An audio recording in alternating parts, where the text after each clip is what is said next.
así, Deuteronomio capítulo 6, verso 1, en adelante hasta el verso 9. Aquellos que pueden, ¿sí? Los que pueden hacerlo, los invito a ponerse de pie.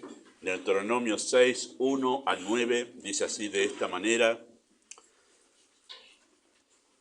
Y después de esto voy a pedir que nuestro hermano Osmar pueda orar pidiendo al Señor bendición sobre el mensaje, ¿sí? Muy bien. Deuteronomio 6.1 dice así: estos pues son los mandamientos, estatutos y decretos que Jehová vuestro Dios mandó que os enseñase para que los pongáis por obra en la tierra a la cual pasáis vosotros para tomarla.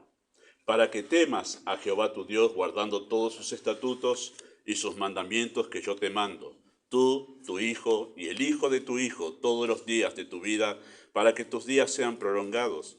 Oye, pues, oh Israel, y cuida de ponerlos por obra, para que te vaya bien en la tierra que fluye leche y miel, y os multipliquéis, como te ha dicho Jehová, el Dios de tus padres.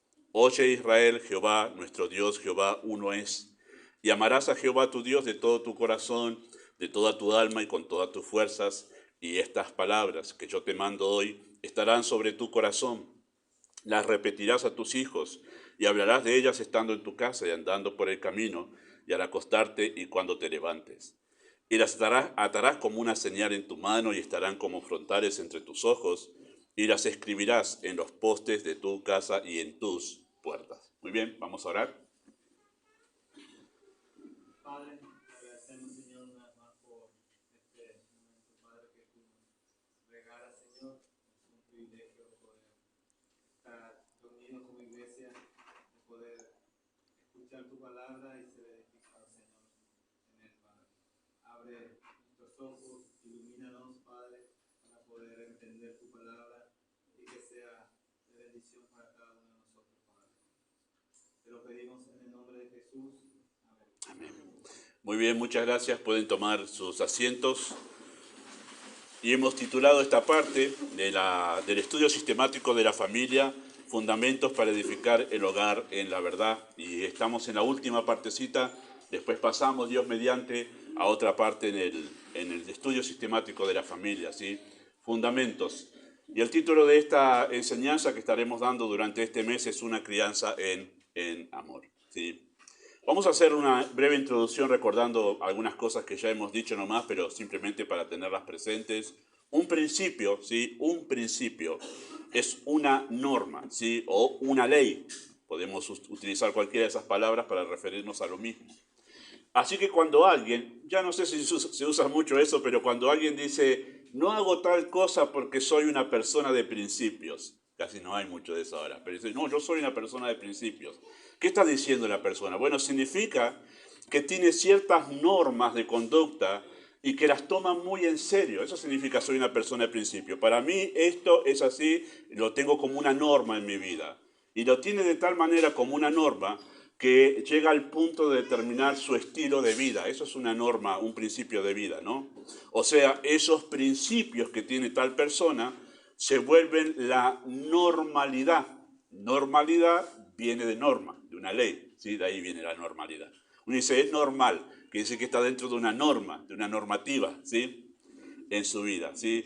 Cuando hablamos de los fundamentos para edificar el hogar en la verdad, nosotros nos estamos refiriendo a los principios, las normas, las reglas, la ley, ¿sí? Los principios bíblicos que definen la manera en que se darán las relaciones dentro del vínculo familiar. Esos son los fundamentos. Sobre esos fundamentos que estamos viendo, que empezamos el año pasado, sobre esos hay que empezar a edificar la vida familiar, las relaciones dentro del hogar, ¿sí? Esos son los fundamentos. O sea, esos principios que hemos marcado desde el año pasado hasta ahora son las normas bíblicas que establecen la normalidad dentro del hogar. O sea, comportarse teniendo estos fundamentos, estos principios como fundamentos, significa que estos principios determinan la normalidad. En esta casa, de esta manera, ¿sí? En esta casa, por ejemplo, no nos mentimos los unos a los otros, porque tenemos un principio, que es el principio de la lealtad. Ese principio que se establece cuando los novios deciden formalizar su relación y empezar su vida haciendo las cosas legalmente. Cuando uno se compromete ante el Estado, respetando justamente el principio que Dios tiene en su palabra, uno está dándole firmeza al principio de lealtad. Voy a ser leal a vos, no te voy a mentir. Bueno, esa es la idea, ¿no? Y entonces decimos, en esta casa somos leales los unos a los otros, no nos mentimos. O por ejemplo, en esta casa hay una autoridad, hay una figura de autoridad, y nosotros la vamos a respetar y nosotros la vamos a seguir, ¿no? O por ejemplo, que ese es el principio de autoridad. O por ejemplo, en esta casa vamos a utilizar la palabra de Dios siempre como guía. Cada vez que tengamos que decidir algo, vamos a buscar consejo en la Escritura. Y ese es el principio de sabiduría que vimos la semana pasada. Pero también, y eso es lo que estamos viendo nosotros ahora, entre nosotros en esta casa vamos a priorizar al otro en sus necesidades antes que nuestras propias necesidades. Y ese es el principio del amor. Y empezamos a verlo nosotros el mes pasado, en junio empezamos a verlo, ¿sí? Y lo primero que consideramos en este principio, esta ley, esta norma, o sea, el amor se debe volver la normalidad en las relaciones dentro del hogar. Eso decimos que es un principio, ¿sí? Sobre eso se debe edificar la vida familiar, ¿sí? Y empezamos hablando de un liderazgo en amor. Y empezamos en este mes, con la ayuda del Señor, a hablar acerca de una crianza en amor, ¿sí? Una crianza en amor. Pero antes de considerar el aspecto del amor en la crianza, vamos a darle nosotros en esta mañana a la crianza una perspectiva bíblica. Vamos a hablar específicamente de la crianza en sí y la perspectiva que la Biblia tiene sobre este aspecto tan particular y en el que todos estamos involucrados de una manera u otra, que tiene que ver con la crianza de los hijos. La crianza de los hijos, sí. Esto es lo que justamente la crianza de los hijos y la perspectiva bíblica de la crianza de los hijos es lo que justamente estaba haciendo Moisés con el pueblo de Israel antes de entrar a la tierra prometida, colocando a la crianza en un lugar de relevancia coherente, ¿sí? Este texto que acabamos de leer nosotros fue dicho por Moisés 40 años después que Israel había salido de la tierra de Egipto de la esclavitud. Y luego de que toda aquella generación, todos los padres de esto que están ahora escuchando este mensaje de Moisés aquí, 40 años frente a la tierra de Canaán que estaban pronto a pasar a tomar posesión de ella, le está dando a esa nueva generación, a los hijos de aquellos que no habían dado el paso de fe y no habían creído en Dios y no quisieron pasar a tomar posesión de la tierra prometida, y como un juicio contra esa generación incrédula, todos no conocían a Dios, era evidente porque no actuaron en fe, no eran salvos, ninguno de ellos fue salvo, todos murieron y perecieron en el desierto, pero ahora esta nueva generación, sus hijos, les es dado el mismo desafío, a entrar a poseer la tierra prometida. Y todo lo que es Deuteronomio es la preparación de esa generación nueva para saber cómo van a vivir allá, cómo va a ser la vida ahora, porque hasta ahora ellos son nómades. Viven en el desierto, viven en carpas, pero ahora se van a asentar allá, en la tierra prometida, y van a entrar ellos ahí a una nueva vida, una nueva forma de vida. Simbólicamente hablando, Canaán no es una representación del cielo, sino es la representación de lo que es la vida cristiana dinámica, activa, donde el creyente va tomando posesión de las promesas de Dios en su vida espiritual y va creciendo paso a paso. Así que eso es lo que estaba haciendo el pueblo de Israel, entraban justamente a una nueva forma de vida. Y lo que hace Moisés es decirles a ellos cómo van a vivir en ese lugar.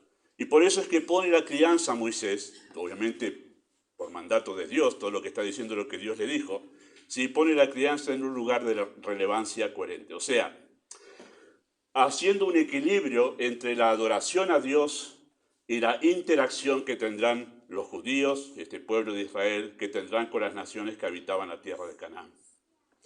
Moisés está previendo una cosa. Dios está previendo una cosa. La toma de posesión de la tierra de Canaán iba a durar 10 años. No es que entraban, pum, en un día terminaban con todos los cananitas y vamos, muchachos, ahora a edificar nuestras casas, a tomar, y no, 10 años iba a tomar la toma de posesión y no iban a terminar de sacar a todos los cananitas de la tierra, de esa tierra, sino que algunos iban a quedar que aparecen después en el libro de los jueces. Así que está previendo una cosa Dios, y Moisés lo está diciendo, es esto: ellos van a tener que interactuar. Hasta ahora están en el desierto, aislados de todos, pero ahora van a tener que interactuar con una cultura pagana. ¿Cómo se va a preparar ese pueblo para que sus hijos no sean contaminados, no sean seducidos a seguir la cultura de los cananitas? ¿Sí?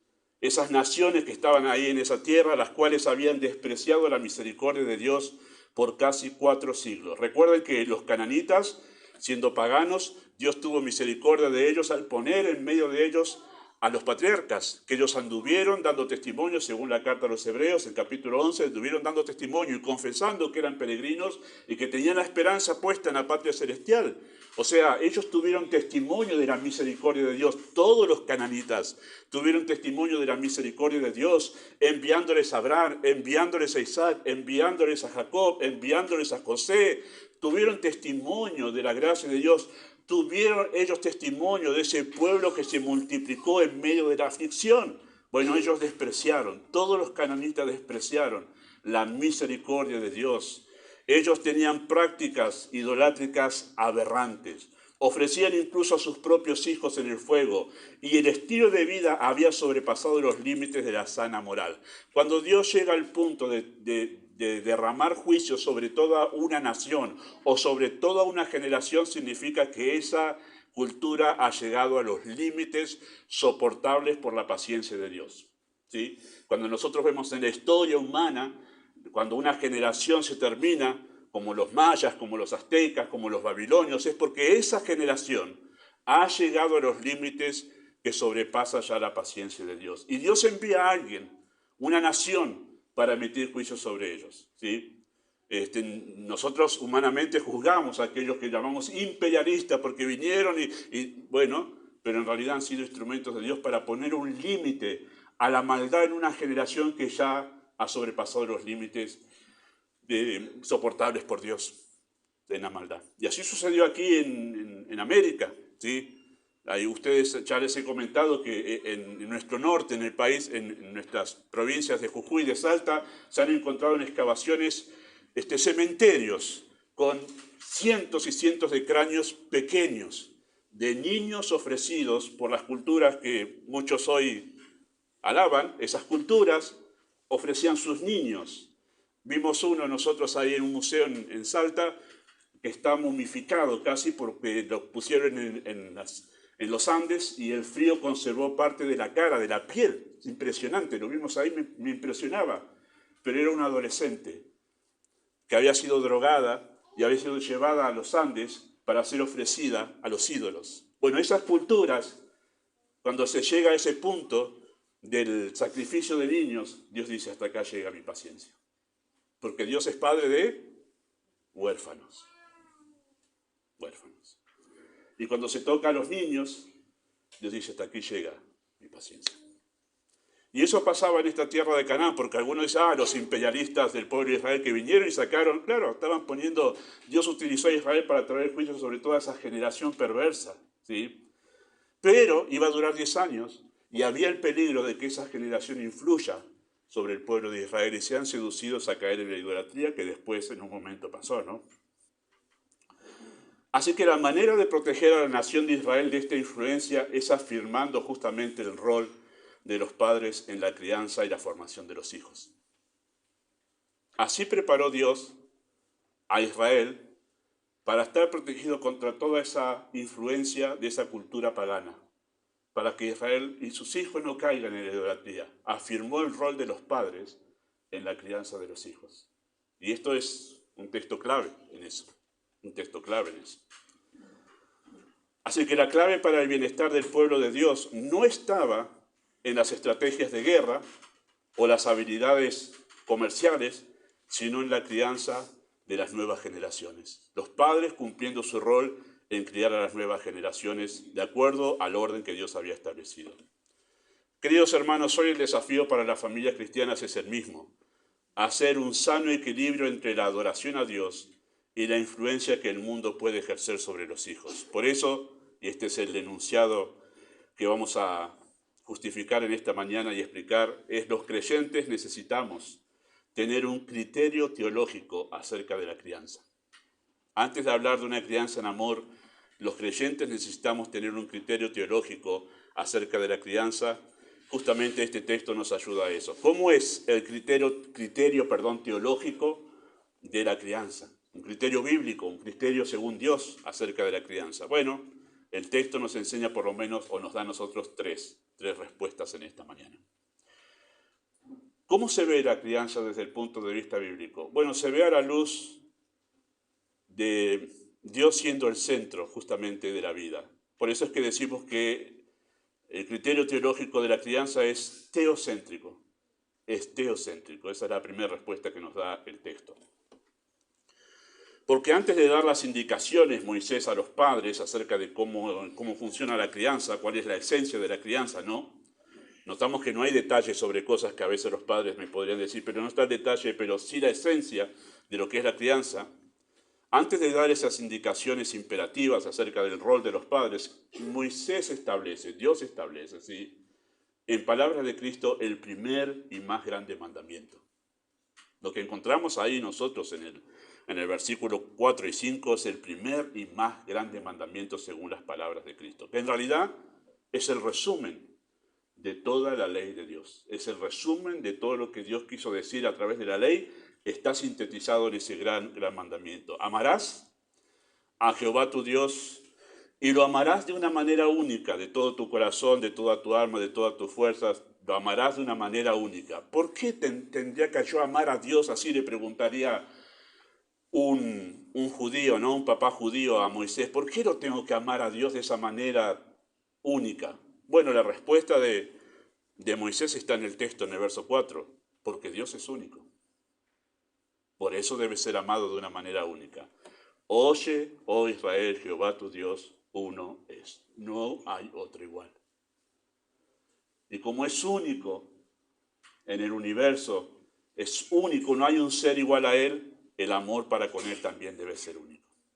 Debe ser único. De esto se trata la crianza. Y sobre esta base se debe desarrollar la crianza. ¿Cuál? Darle a Dios la gloria debida a su persona. ¿Sí? El fin de la crianza no es meramente tener hijos que se porten bien. Está bueno tener hijos que se porten bien, pero ese no es el fin de la crianza. Ese no es el fin de la crianza, tener hijos que se porten bien. No es meramente tener hijos libres de los peligros de este mundo. No es tampoco meramente tener hijos con un futuro asegurado. Y no es meramente tener hijos trabajadores y bien educados. Algunos padres tienen esto como meta para sus hijos en la crianza. Se portan bien, bárbaro. Bueno, ellos tienen un futuro asegurado, bárbaro. Pero en realidad ese no es el fin de la crianza a la luz de la Escritura. Se pueden tener incluso hijos excelentes en su comportamiento, pero ser una familia que no glorifica a Dios. ¿Sí? ¿Cuántos de los hijos de creyentes que han estado desde pequeños en una iglesia hoy en día no están, pero viven bien? Tienen su trabajo, tienen su casa, tienen su familia, pero en sus vidas han decidido darle la espalda a Dios. ¿Sí? Desde ya que nosotros no podemos hablar ahí de personas que glorifican a Dios. No siempre los hijos responderán a una crianza centrada en Dios. Escúchenlo a esto en sus corazones, papás y mamás. Hoy hay que aclarar eso. Cuando digo padres en plural es papá y mamá, ¿sí? No siempre los hijos responderán a una crianza centrada en Dios. Y es por eso que una crianza bíblica no se juzga por los resultados, sino por el lugar que Dios ha tenido en la familia. A veces pensamos, voy a poner mi vida en orden. Los papás dicen, voy a poner mi vida en orden porque veo que tengo problemas con mis hijos. Y es como que buscan resultados más que relación con Dios. Me acerco a Dios porque hay problemas en casa con los hijos. Y buscan resultados. Como si acercarme a Dios me va a resolver los problemas con los hijos. Y no siempre es así. No siempre es así. Es más, está el caso, por ejemplo, del profeta Samuel. El profeta Samuel era fiel profeta de Jehová. Pero la Biblia nos dice que sus hijos no siguieron el camino de ese hombre. ¿Y nosotros qué pensamos primero? En algún lugar Samuel se equivocó. Pero la Biblia no lo dice. Y quizás no se equivocó. Simplemente sus hijos en un momento decidieron darle la espalda a Dios. No hubo los resultados que uno esperaría de un hombre fiel. Sin embargo, eso no le quita nada a Samuel. Él fue fiel Así que, queridos hermanos, tengamos cuidado con juzgar el trabajo de crianza de los padres primeramente por los resultados. Hay una relación en cierto punto que seguramente vamos a hablar en el estudio, pero tengamos cuidado con eso. Tengamos cuidado con que a veces los resultados no son los esperados, aunque alguien permanezca fiel a Dios. Una crianza que tiene a Dios como el centro es una en la que la actividad familiar se determina por lo que agrada a Dios y no por las necesidades o caprichos de los hijos. En realidad, si la gloria de Dios es el fin supremo de la crianza, se podrán discernir mucho mejor cuáles son las necesidades de los hijos. ¿Sí? En lugar de estar absorbidos por los resultados, los padres deben estar absorbidos por fortalecer su devoción a Dios. Porque aunque no siempre se tendrán los resultados esperados, Dios puede ser exaltado en padres fieles, aunque sus hijos le hayan dado la espalda a Dios. Eso puede pasar. Eso puede pasar. No siempre 2 más 2 es 4 en este asunto de la crianza de los hijos. Nosotros tendemos a ser muy crueles midiendo el desempeño de los padres por los resultados en sus hijos. Aunque es cierto que hay responsabilidad, no siempre, hijos apartados son el resultado de padres irresponsables. Y no siempre hijos fieles son el resultado de padres fieles. El libro de los Reyes, cuando relata la historia de los reyes, generación tras generación, tenemos a Josías. Josías, uno de los hombres más piadosos que encontramos en el Antiguo Testamento, pero ni su papá ni su abuelo eran hombres piadosos. Es más, eran muy impíos. Así que no siempre hijos fieles son el resultado de padres fieles. Por eso es que es muy peligroso hacer nuestro primer análisis de ver hacia la distancia padres e hijos y ver un comportamiento en positivo o negativo y decir, ya está, buen padre, mal padre. Y nosotros deberíamos conocer a esos padres antes en la intimidad para saber sacar conclusiones acertadas antes de errar en un juicio apresurado. Así que padres, tengan una meta más alta, que vaya más allá de los hijos, una meta que les dé un sentido mucho más grande a la tarea de la crianza. Si ustedes están esperando resultados con su trabajo de crianza si están esperando solamente resultados, puede caber la posibilidad de que se frustren, porque no siempre los hijos responden. ¿Verdad, papá? No siempre responden de la manera que uno está esperando y en el tiempo que uno está esperando. Y en algunos casos sucederá que aunque habiendo estado en una iglesia desde pequeños, desde la panza en una iglesia, a veces los padres sufren que los hijos se apartan del Señor. Incluso algunos llegan a sufrir que sus hijos mueren sin Cristo. ¿Sí? Nosotros conocemos a uno que fue mi profesor de instituto bíblico con 7 hijos, y uno de ellos se suicidó sin Cristo. Y en los momentos de depresión que sufría, su papá, un pastor muy amado, siempre lo recuerdo porque yo lo calificaba como mi mejor profesor de instituto bíblico, amaba como enseñaba, hoy enseña también, no lo escucho ya tanto por eso. Pero ellos fueron en ese momento difícil de su hijo, que ya era grande. ¿En qué nos equivocamos?, le preguntaron. Él y su esposa le preguntaron. Y él le dijo, papá, ustedes no se equivocaron en nada. Yo no quiero creer. Tremendo, ¿no? Tremendo. Así que vayan en una meta mucho más alta que simplemente esperar resultados en sus hijos de buen comportamiento. Piensen en qué glorifica a Dios cuando están ejerciendo la tarea de la crianza, porque muchas veces lo que ustedes tendrán que hacer en la crianza no será del gusto de los hijos, no será. Y ustedes tienen que tener un motivo más elevado que el gusto de los hijos. Y llegará un momento, como ya me han escuchado decir varias veces, que los hijos quizás en la adolescencia se vuelvan sus enemigos, padres, ¿sí? Y en ese tiempo usted va a tener que determinar, o usted se vuelve esclavo de sus hijos y los consiente en todo, o usted decide glorificar a Dios y mantenerse firme en lo que es correcto, ¿sí? Así que cuando piensas en la gloria de Dios, te motivas de una manera superior para criar a los hijos. Le das a la crianza un nivel superlativo. Esta perspectiva determina justamente el método de la crianza, ¿sí? Antes de pensar si algo es útil, debemos pensar si agrada a Dios. Ese es como el parámetro, el punto de partida para todo lo que se hace en la crianza.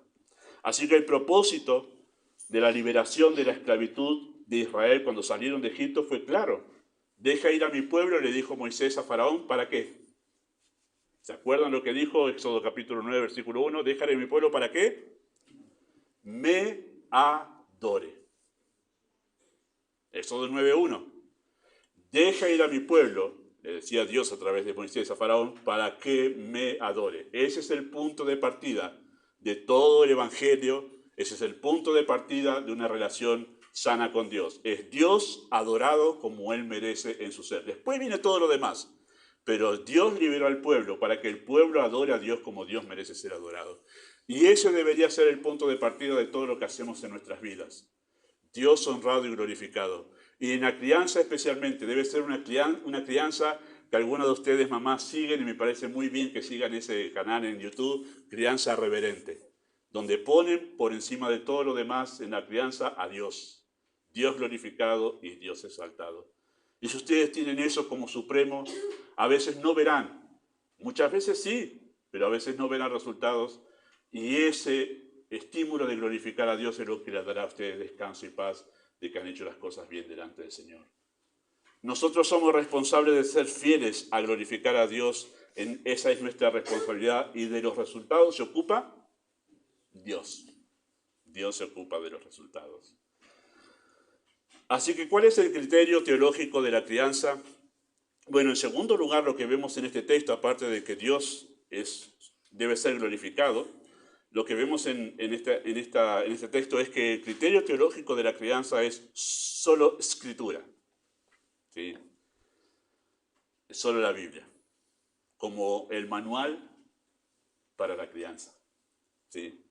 Interesante el énfasis del texto, porque le dice en el verso 6, ¿sí? Estas palabras que yo te mando hoy estarán sobre tu corazón y las repetirás a tus hijos y hablarás de ellas estando en tu casa, andando por el camino, al acostarte, cuando te levantes, las atarás como una señal en tu mano y estarán como frontales entre tus ojos, las escribirás en los postes de tu casa y en tus puertas. Esa expresión puertas, al final, es una expresión que los conocedores del hebreo dicen que se refiere a las puertas de la ciudad y no a las puertas de la casa.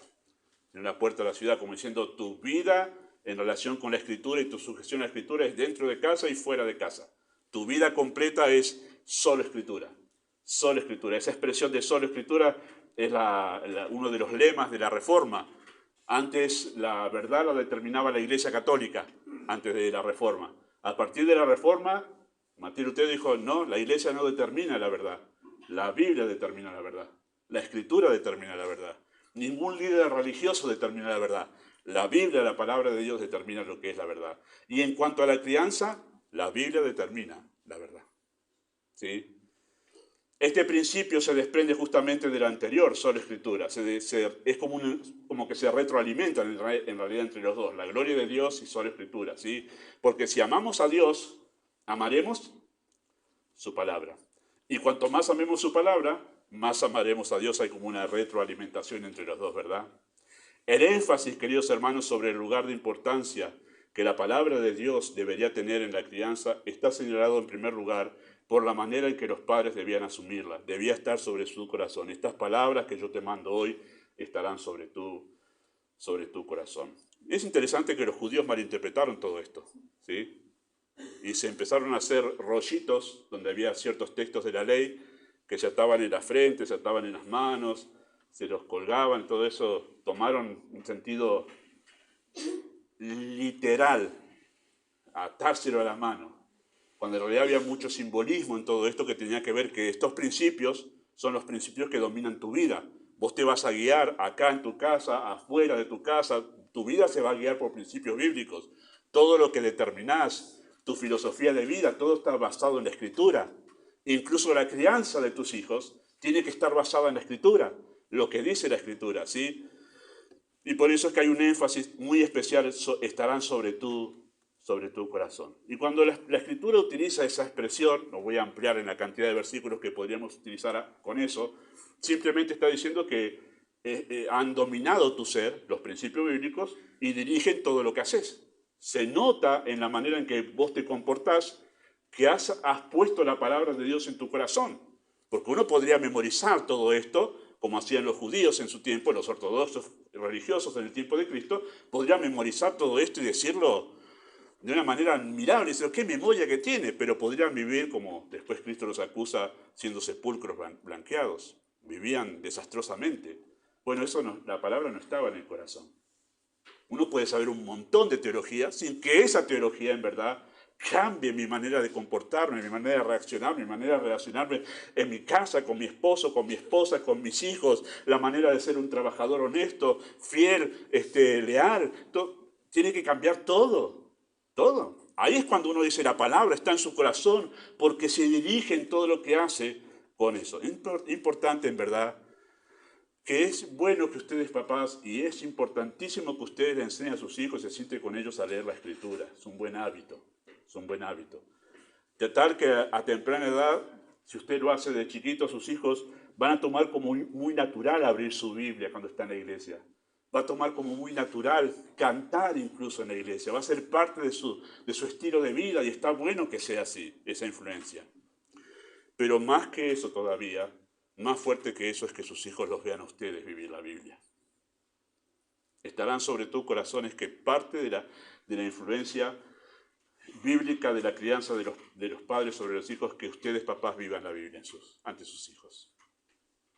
De chiquitos raramente pase, pero si ustedes son papás que quieren que la letra entre por el oído y solamente se grabe en las neuronas, pero no en su corazón, y ustedes piensan que con eso alcanza, muy probablemente si ustedes no viven la verdad de la Escritura en sus hogares ante sus hijos, muy probablemente cuando lleguen a la adolescencia digan, no quiero ir a tu iglesia. Sos un hipócrita, sos una hipócrita. Ha pasado más de una vez. En ese caso sí son responsables los padres, de hijos que se apartan, porque ven que sus padres no viven el Evangelio, no lo viven en casa. Y cuando le dice a este papá, estará sobre tus corazones, ustedes vivan lo que enseñan. Vivan delante de sus hijos lo que ustedes enseñan. Si no, sus hijos van a renegar del Evangelio y lo van a hacer acusándolos a ustedes de que ustedes hablan mucho del Evangelio, pero viven poco en casa, ¿sí? Así que además de la acumulación, además la importancia de la Escritura, de que debe ser parte de la vida y que este en realidad es el centro de la crianza en el hogar, está señalado por la acumulación de imperativos y refuerza justamente, eleva el valor de la palabra de Dios en la crianza. Noten esa cantidad de imperativos que se utiliza allí. Repetirás, hablarás, atarás, escribirás, un montón de imperativos, como para acentuar que tiene que estar trabajando en la crianza de sus hijos, teniendo una base en la Escritura, repitiéndola, hablándola, comentándola, reflexionando, dando criterio de la Escritura, las atarás, serán parte en verdad de todo tu estilo de vida y las escribirás. Todos imperativos que refuerzan una sola idea, la centralidad de la Escritura como la autoridad.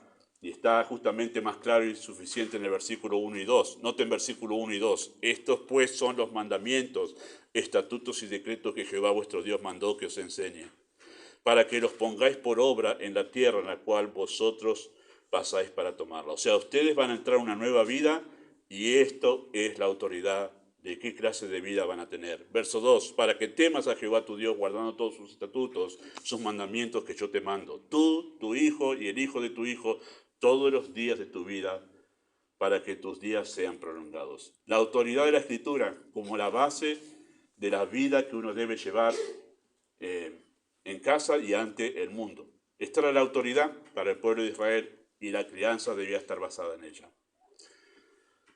Algo muy sutil y muy dañino sucedió en el siglo pasado. Hoy se está tratando de revertir todo eso. Nos hemos dado cuenta tarde en algunos casos. Pero algo muy sutil y dañino sucedió en el siglo pasado. Las iglesias se volvieron humanistas. Una iglesia se vuelve humanista cuando el centro de las reuniones en la iglesia es la necesidad del ser humano y sus deseos. Y ya Dios se lo saca de lado como el centro de adoración y de culto. ¿Sí? colocando al ser humano y sus necesidades como el centro. Usted puede identificar esas iglesias porque cuando usted llega de principio a fin en la reunión, están hablando de su prosperidad. Y si usted le da a Dios dinero, Dios le va a prosperar. ¿Cuál es el centro? ¿Dios? No, usted, que usted prospere. La sanidad, bueno, Dios te va a sanar. ¿Quién es el centro? Yo, mis enfermedades. Saca al campeón que hay en ti, estimula tu vida. ¿Quién es el centro? Sigo siendo yo. Entonces todas esas iglesias son humanistas, tienen al hombre, al ser humano como el centro y no a Dios. A Dios lo han sacado del centro, ¿sí? Aunque se llamen iglesias cristianas, ¿sí? Y cuando usted vuelve a una iglesia humanista, el resultado inmediato fue que la adoración a Dios dejó de ser importante y como consecuencia inevitable fue que la Biblia dejó de ser la palabra autoritativa. Cuando usted saca a Dios de la iglesia, la Biblia pierde autoridad. Y entonces ya no hay ningún problema en cerrar la Biblia y empezar a abrir libros de Freud, de Lacan, de todos los pensadores esos, sobre los cuales se han basado la filosofía de crianza de todo el siglo pasado.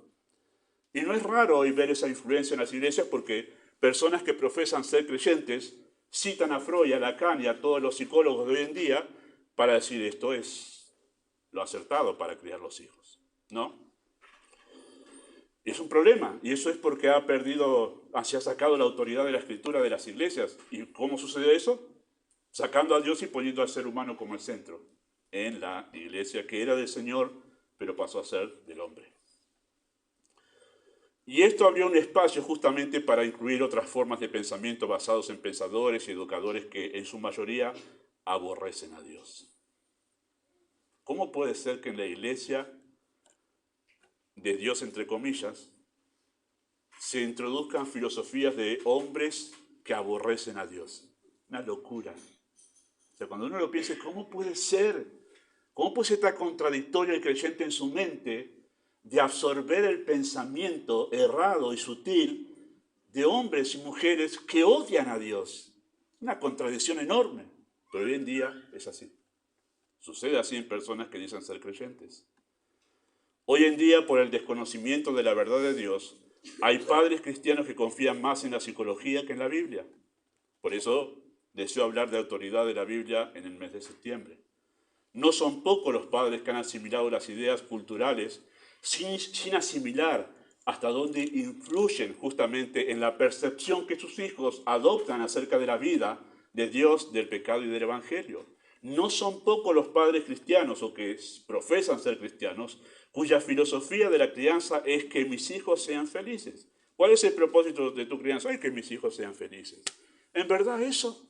¿Y dónde está Dios en esa crianza? ¿Dónde está Dios? Es humanista. El centro es, que está bueno que los hijos crezcan en un hogar feliz.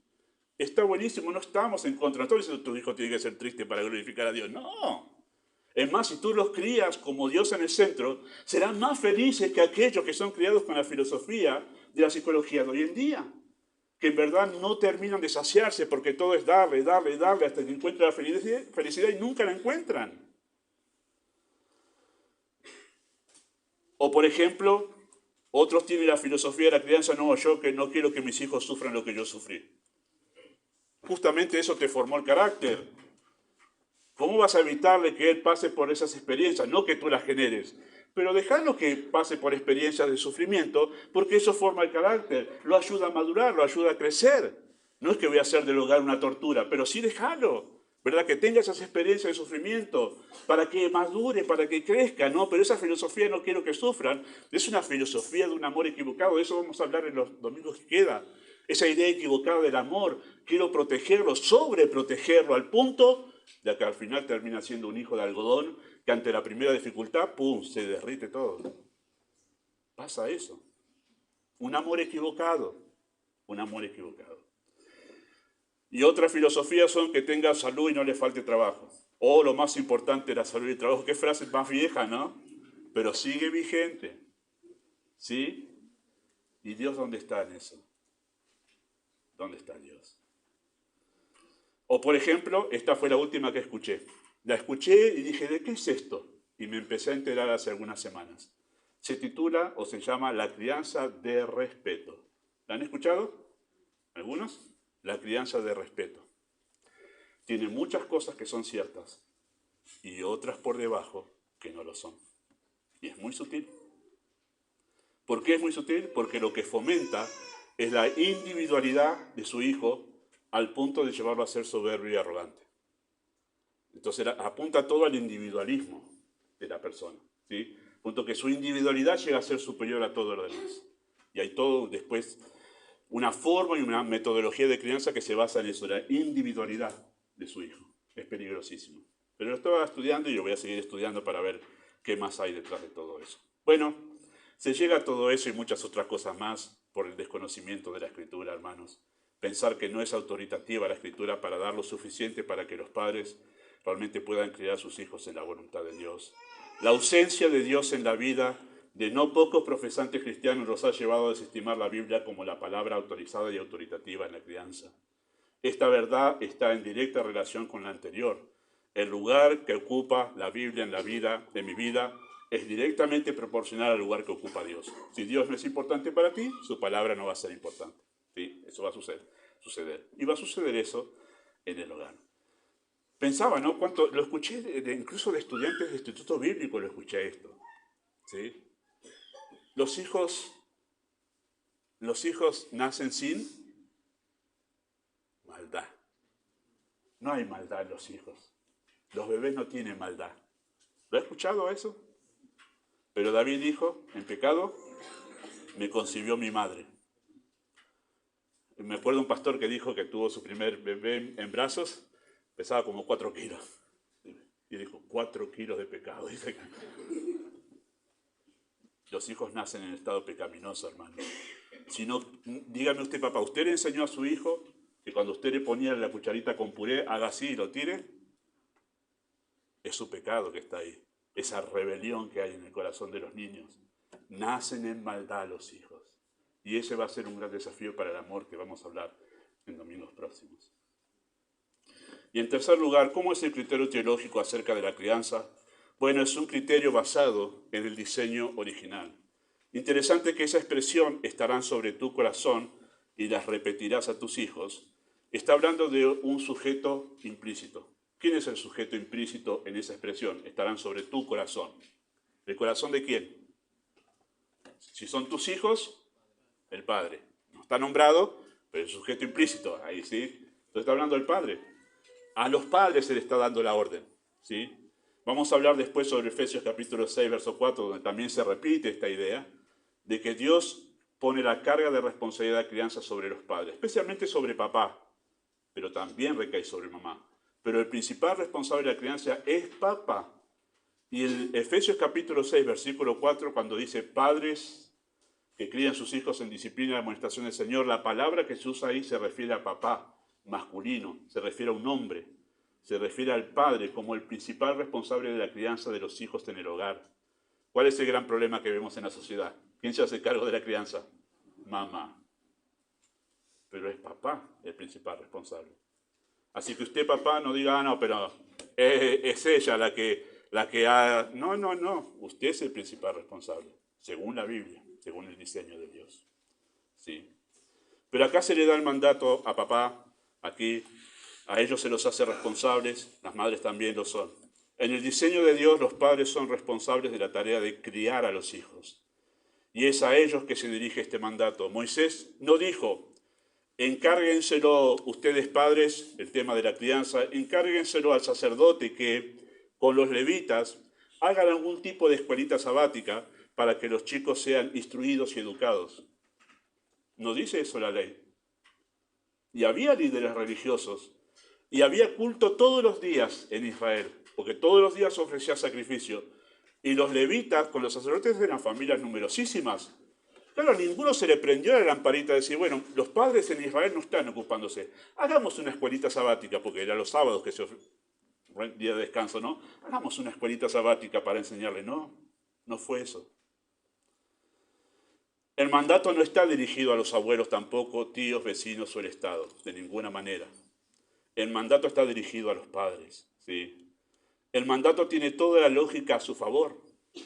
Ese mandato de pedir a los padres que ellos se ocupen de criar a los hijos, no pedirles, mandarles, es lógico. ¿Por qué digo que es lógico y sensato? Porque la crianza eficiente, queridos hermanos, y ustedes papás lo saben, mejor que cualquier otro lo saben, es un trabajo a largo plazo y de todos los días. El pastor puede ver a sus hijos 2 o 3 horas a la semana si usted viene solamente a una reunión. Un poquito más de horas si usted viene los sábados. Y un poquito más si se encuentra en alguna otra reunión ocasional.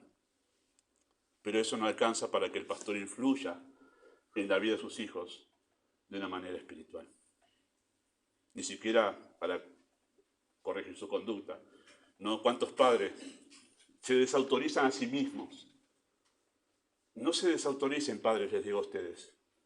Cuando usted tiene que retar a su hijo y le dice, le voy a decir al pastor, no, usted se está sacando su autoridad y se la está pasando al pastor. Y usted está haciendo que su hijo tenga más respeto del pastor que de usted. No se autodesautorice. La inventé esa palabra, es mía, ponga nombre Gustavo Paz abajo. Se está autodesautorizando usted delante de sus hijos. No, vos tenés que hacerlo porque yo soy tu papá, yo soy tu mamá, te amo y estoy buscando lo mejor para vos. No, cuando viene a la iglesia, no, vos sentate bien, portate bien, no hables porque el pastor... No, yo quiero que lo hagas, yo amo a Dios y yo quiero que vos hagas esto porque es por tu bien. No se autodesautorice, mantenga su autoridad delante de sus hijos y que ellos obedezcan en los primeros años por usted. Voy a decir algo que lo voy a reforzar después con más argumentos y que puede sonarle casi, ¿qué dice pastor? Incluso ustedes tienen que ser la referencia para el buen comportamiento de ellos en la iglesia. No es porque Dios es supremo, no, que la primera obediencia se hace a ustedes. Vos en la iglesia vas conmigo y vos respetás lo que hacemos, porque yo soy tu papá, yo soy tu mamá y vos debés respeto a mí. Ustedes dicen, sí, porque ustedes son el nexo para hacerle entender a sus hijos cómo es la autoridad de Dios. Y la primera autoridad que deben respetar es a ustedes, papá y mamá. Y todo lo que ellos hacen en la iglesia, en casa, donde vayan, es por ustedes. Y si usted genera ese buen respeto hacia usted, él va a respetar después toda autoridad donde vaya. En cualquier lugar donde vaya va a respetar autoridad. Pero si él no aprende, ella no aprende a respetar su autoridad a usted, no va a respetar ninguna autoridad en ningún lado. Y menos la de Dios. A menos que la gracia de Dios lo salve, ¿no? Pero por eso la primera autoridad es usted. Así que afirme su autoridad delante de sus hijos, como lo hemos enseñado ya en amor, en paciencia, sacrificialmente, pero afirme su autoridad delante de sus hijos. Me he sacado una mochila encima.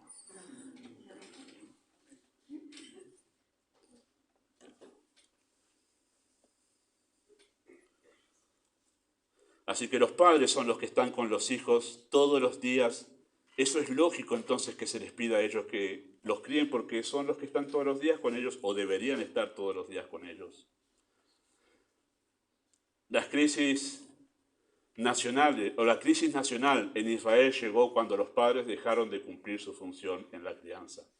Yo los voy a molestar un poquito nomás para salir del texto, pero está cerquita. Vayan al libro de Jueces, capítulo 2, versículo 6. Jueces, capítulo 2, versículo 6. Acá tenemos 3 generaciones. 3 generaciones. Jueces, capítulo 2, versículo 6.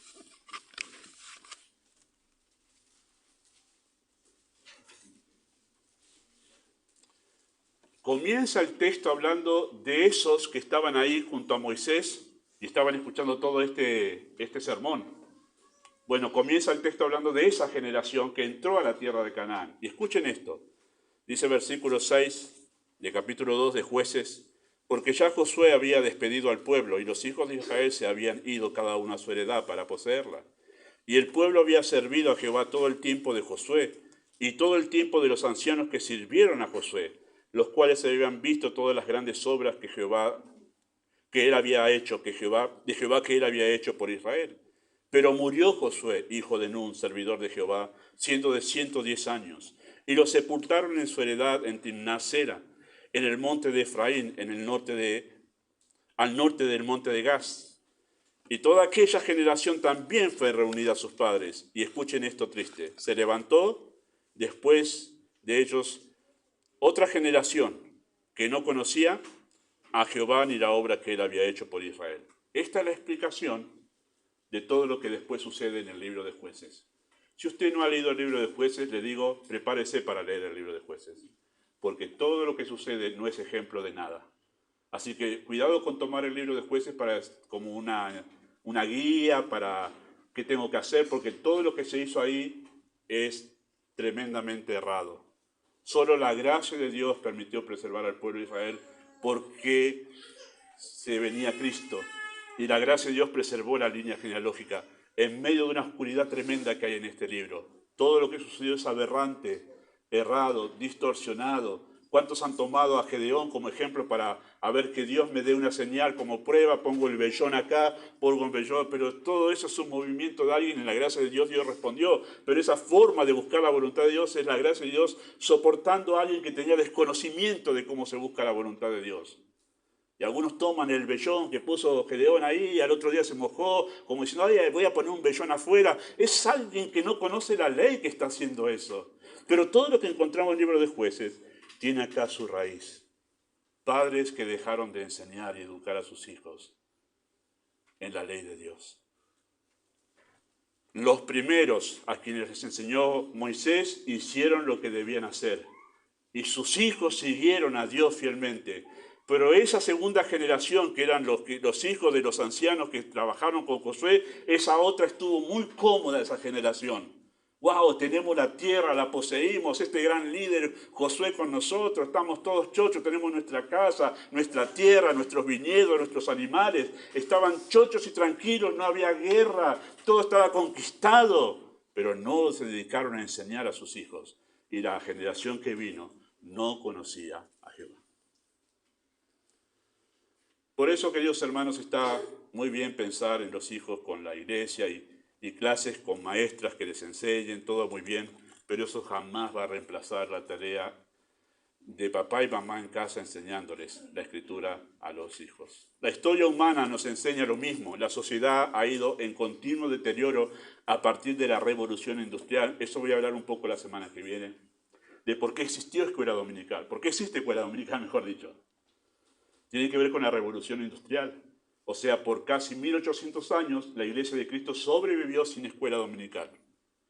¿Sí? Recién a partir de la revolución industrial, por un evento que vamos a contar la semana que viene, apareció la escuela dominical en el camino. Tuvo su uso, tuvo su razón, tuvo su propósito, fue usado por Dios, pero después se distorsionó y muchos padres confiaron más en la escuela dominical que en su tarea de crianza.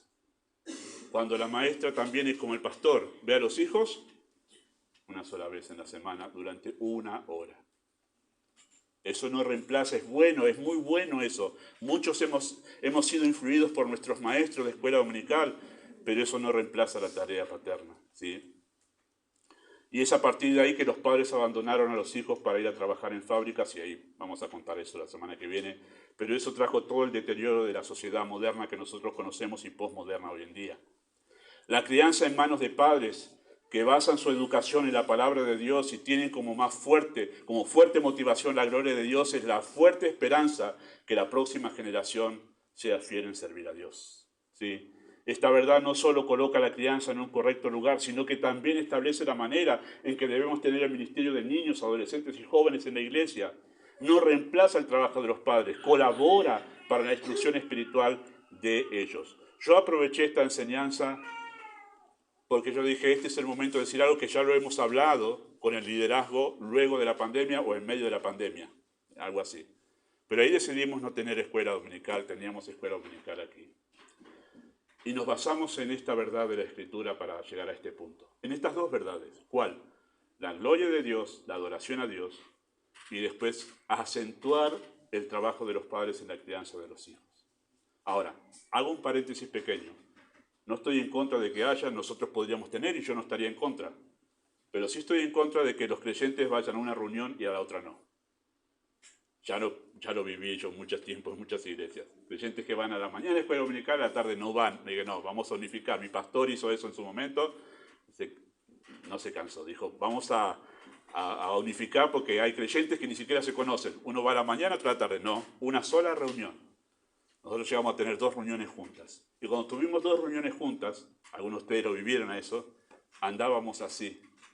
A terminar la primera reunión, porque 11:30 teníamos escuela dominical y también así. Y llegó un momento que dije, wow, ¿esto es adoración? No, estamos a las corridas. Y si tengo que priorizar, ¿qué voy a priorizar? La reunión donde toda la familia está reunida adorando a Dios.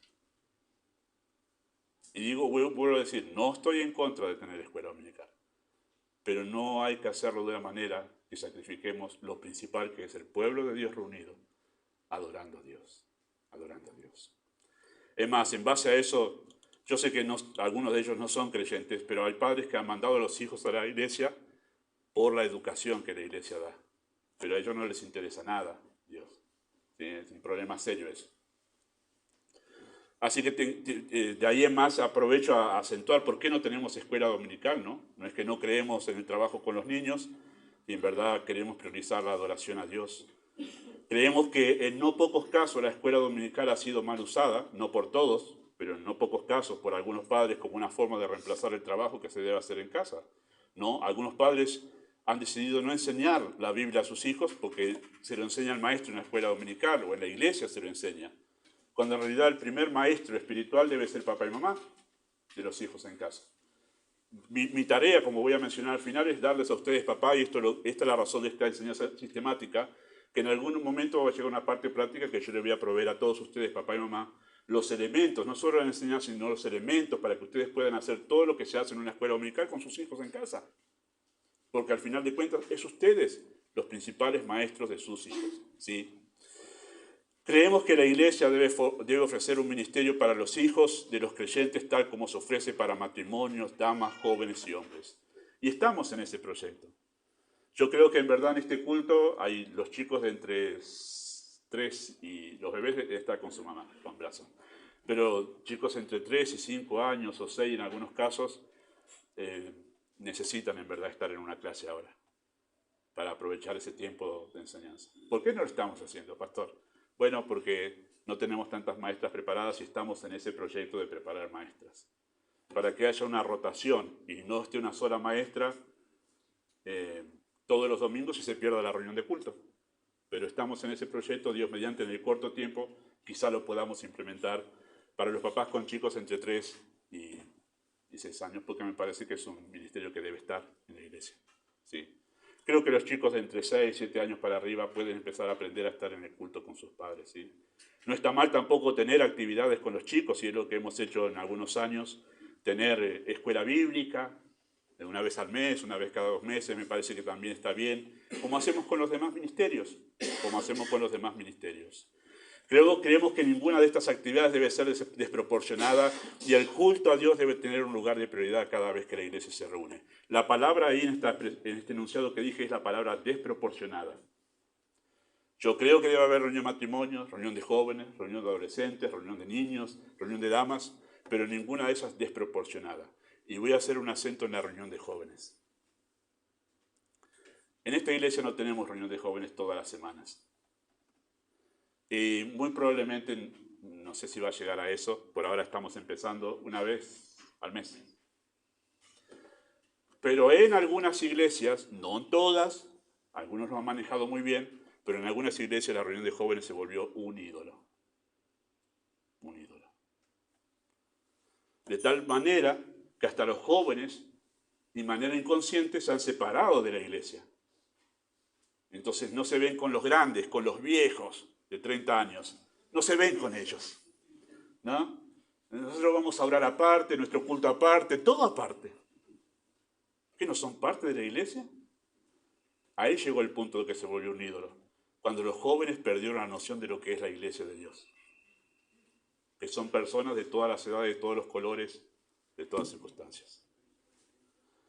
Y entonces está bueno que tengan su reunión para interactuar y crear amigos con los mismos jóvenes de la iglesia, pero cuidado con que sea desproporcionado al punto que se olviden que esta es la reunión principal, con el pueblo de Dios adorando, y no venir el sábado a la reunión de jóvenes, después no importa las demás reuniones, ni de oración, ni de culto. Oro con los jóvenes nada más. Y ahí es donde se llegó a una idolatría. una idolatría. Tengamos cuidado con eso. Es más, todo ministerio que se aboque solamente a una cosa corre el riesgo, que está al lado de la iglesia, corre el riesgo de caer en la idolatría. Tengamos mucho cuidado con eso, y yo como pastor quiero tenerlo también. Creemos que el principio de crianza se mantiene incluso en casos de padres y madres solteros, en aquellos casos que solo un cónyuge, incluso en aquellos casos que solo un cónyuge conoce al Señor. Tengo en cuenta cuando enseño esto que también estamos en presencia en nuestra iglesia y en otras también pasa lo mismo, es algo común que sucede, que hay padres y madres solteros que tienen que criar sus hijos solos. Bueno, en principio se mantiene. En el caso de ser una madre soltera con sus hijos, bueno, tiene que asumir el rol de liderazgo ante sus hijos y criarlos también. Claro, va a ser más difícil. En algunos casos van a precisar la ayuda de los abuelos, ¿no? Porque si es una madre que trabaja, necesita ayuda de los abuelos para el tiempo que está trabajando, no se puede llevar a los hijos del trabajo. Bueno, todo está contemplado en la Escritura, ¿sí? Situaciones difíciles que tienen que vivir los padres y que tienen que ajustarse y confiar en la gracia de Dios. Yo quiero hacer un acento en ese texto, no hace falta que lo busquen si no llegan ahí, pero yo les voy a leer 1 Corintios 7, 11 al 14, donde da una respuesta a creyentes, ¿sí? Madres o padres, cuyo cónyuge no conoce al Señor. ¿Sabe cuál es uno de los temores de los creyentes que tienen su cónyuge que no conoce al Señor?